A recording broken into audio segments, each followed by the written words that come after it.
Okay, you take your mandrel, you secure your pre-preg to the mandrel, and you can use a tape, a bagging tape to do that. And then you begin to wind.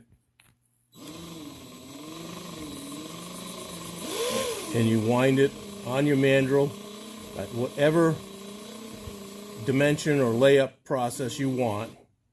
And then when you get to the end, you want to take and tape it off.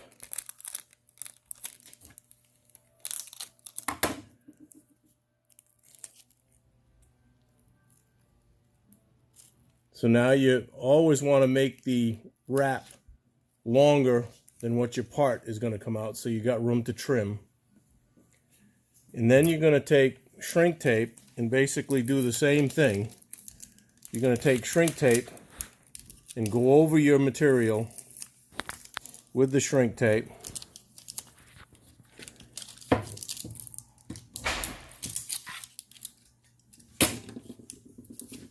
And you're going to want to start this the same way you started your material.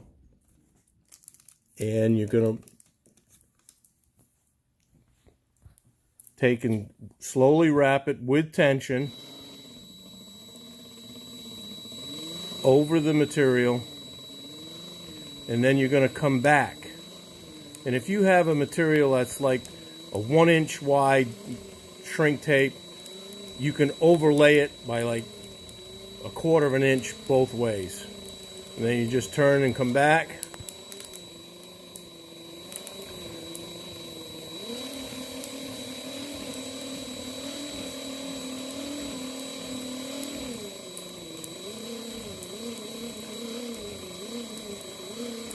And then at the end, you want to secure it just like you did at the beginning.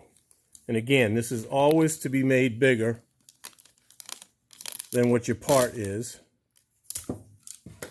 so you have room to trim. Once it's secured, the mandrel can go in the oven at the cure cycle, and it can then be rotated in the oven, or it can be held vertical in the oven. If you're going horizontal, you can rotate it. If it's going vertical, you don't have to rotate it.